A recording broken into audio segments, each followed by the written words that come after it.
But उस video में कुछ प्रॉब्लम आ गई थी, वो इनकम्प्लीट है। तो मैंने आपको डायग्राम में बताया कि AP और BP दोनों इक्वल हैं।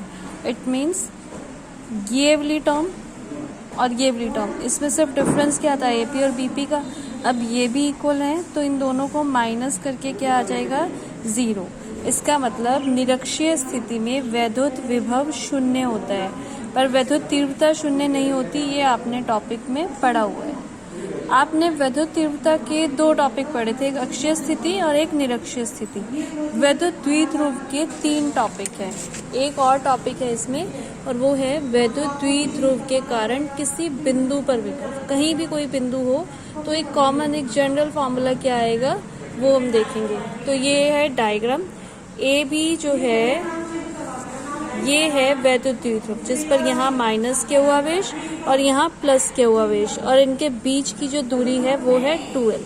ठीक है। और यहाँ कहीं बहुत दूर एक बिंदु P है, जिस बिंदु पर हमें विद्युत विभव निकालना है।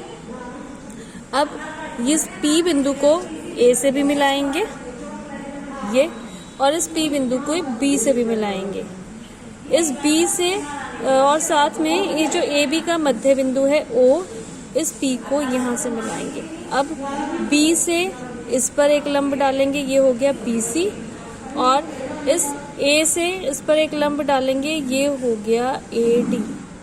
अब आप डायग्राम में देख रहे हैं, क्योंकि जो द्विध्रुव होता है उसकी लंबाई बहुत छोटी होती है, इसीलिए जो BP है इसको हम CP भी कंसिडर कर सकते हैं। और CP बराबर किसके होगा, OP, ये OP minus OC, OP minus OC, जहाँ पर OP हमें पता है ये तो है R, और OC ये क्या है, इसमें हमें ये पता है, तो ये OC हो जाएगा L cos थीटा। इसी तरीके से हम AP निकालेंगे। AP जो है ये AP, ये डिस्टेंस जो है ये किसके बराबर होगी, DP के, क्योंकि वैद्युत द्विध्रुव जो L होते हैं इनके बीच में जो दूरी 2L होती है वो बहुत छोटी होती है। तो DP को हम और क्या लिख सकते हैं, DP को हम लिख सकते हैं OP, ये OP प्लस OD। ठीक है। तो R plus L cos theta, जो BP है वो R minus L cos theta, और AP R plus cos theta. अब इसके बाद V1 फॉर्मूला वही रहेगा जो निरक्षीय स्थिति में, V1 प्लस Q आवेश के कारण 1/4 pi epsilon 0 Q upon BP, और BP का मान R minus L cos theta, और माइनस Q आवेश के कारण माइनस Q अपॉन AP आ जाएगा, और AP का मान R plus L cos theta. अब जो कुल विद्युत विभव है वो दोनों को प्लस करके आएगा, V1 प्लस V2 आएगा, तो दोनों को प्लस कर देंगे, इन दोनों में से 1/4 पाई एप्सिलॉन 0 कॉमन आएगा, तो अंदर क्या बचा, Q upon R minus L cos theta plus, और यहाँ पर minus Q R plus L cos theta.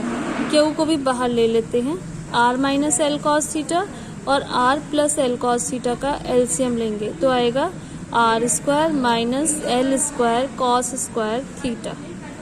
तो इधर आएगा R plus L cos theta, बीच में माइनस है जो अंदर के साइन चेंज कर देगा। इधर आना था R minus L cos theta, तो माइनस की वजह से R के साथ माइनस और L cos थीटा के साथ प्लस। R से R कैंसिल आउट, तो ये L cos थीटा मिलकर हो गए 2L cos थीटा, और अपॉन में R square minus L square cos theta. तो क्योंकि हमें पता है कि L जो है वो R की कंपैरिजन में बहुत छोटा होता है, इसीलिए जो L स्क्वायर वाली टर्म है उसको छोड़ देंगे। तो क्या आ जाएगा, Q अपॉन 4 पाई एप्सिलॉन 0, और यहाँ 2L cos थीटा, और नीचे रह जाएगा सिर्फ R स्क्वायर। अब ये मिलकर 2 और QL मिलकर P वैद्युत द्विध्रुव का आघूर्ण बनाते हैं।